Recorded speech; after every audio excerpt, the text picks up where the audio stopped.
হ্যাঁ বলছি, আমি অঙ্কুর মুর্শিদাবাদ থেকে এসেছি। আজকে আমার মূলত দুটো জায়গায় কাজ ছিল। একটা হচ্ছে বিকাশ ভবনে, যেখানে আমার কিছু ফার্স্ট অ্যাপিল মানে কিছু আরটিআই করা ছিল, যেগুলো ডাটা আমি পাইনি এবং আমাকে ডাকা হয়েছিল ফার্স্ট অ্যাপিলের হিয়ারিংয়ের জন্য, যেটা আজকে হিয়ারিং হয়েছে খুব সুন্দর। ডেপুটি সেক্রেটারি ম্যামের সাথেও কথা হয়েছে, তো ওনাকে আমি স্পষ্টত মানে কার্যত জিজ্ঞাসা করেছিলাম যে আমাদের 22 ডেটে নিয়ে কিছু ভাবা হচ্ছে কিনা, মানে নতুন আপডেটেড কোনো ভ্যাকেন্সিগত কোনো রিক্রুটমেন্ট প্রসেস নিয়ে গভর্নমেন্ট কিছু ভাবছে কিনা, এরকম কোনো তথ্য আছে কিনা। তো উনি ডিরেক্ট বলেছেন যে এরকম কোনো তথ্য ওনার কাছে নেই। আর আমার যেটা করা হয়েছিল সেই ব্যাপারে উনি আমাকে 7 দিনের মধ্যে একটা চিঠি করে জানাবেন এরকম বলেছেন। আশা করছি পেয়েও যাব। তো মোটামুটি আমি চোখের সামনে সেগুলো কাজ করিয়ে এসেছি।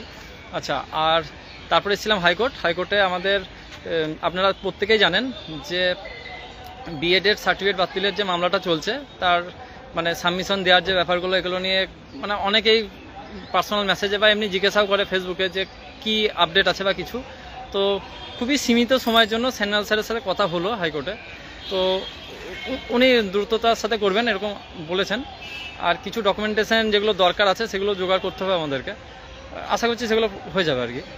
আর হ্যাঁ, আরেকটা কথা বলি, আসার পরে কিছু কিছু বিষয় চোখেও দেখলাম এবং কানেও শুনলাম যে একটা চক্র কাজ করছে এরকম, যারা কিন্তু আরটিআই করছে 14 ওএমআর অরিজিনাল ওএমআর খোঁজার জন্য। মানে আমার সাথে তারাও ফার্স্ট অ্যাপিলের জন্য গেছিলেন।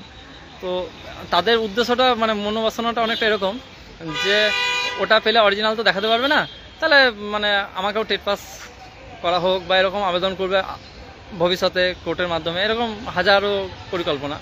তো বিভিন্ন রকম চক্র কাজ করছে। এবং তার সাথে আরেকটা তথ্য আপনাদের কাছে জানিয়ে রাখি যে বিভিন্ন কোর্ট থেকে ইদানিংকালে আপনারা দেখছেন যে প্রচুর মানে কোর্টের অর্ডার হচ্ছে যে অমুককে চাকরি দাও, তমুককে চাকরি দাও, অমুক করো তমুক করো। আমি বলছি না এগুলো মানে কোন মামলার এরকম বলা হয়েছে, অত ডিটেলস বলছি না অনলাইনে, কারণ সবাই দেখে। 26,000 মেম্বার আছে, সবাই তো আর আমাদের 22 স্টেট পাস না। তো এটাও দেখবে, অ্যানালাইসিস হবে আমি জানি। এবার তো সে ব্যাপারেও কথা হলো, অনেকটাই কাজ এগিয়েও গেল। আশা করছি আগামী সপ্তাহে তার বিরুদ্ধে আমরা কিন্তু মানে আইনি যা পদক্ষেপ নেওয়া সেগুলো নেব। আগে বাই ফোনে কথা হয়েছিল, আজকে এসে সেগুলো মোটামুটি ফাইনালাইজড করা হলো। ওখানেও কিছু ডকুমেন্টেশন এবং কিছু মানে পদ্ধতিগত জিনিস দরকার ওনারা বললেন। তো দেখি সেগুলো জোগাড় করতে পারছি কিনা। যত তাড়াতাড়ি জোগাড় করতে পারবো সেগুলোর বিরুদ্ধে কিন্তু আমরা আদালতের মাধ্যমে আবেদন করব। কারণ নতুন আপডেটেড ভ্যাকেন্সি থেকে একটা ভ্যাকেন্সিও যাওয়া মানে সেটা কিন্তু আমাদের বাইশে যাওয়া, আমাদের ক্ষতি। এটা এটা মাথায় রাখুন।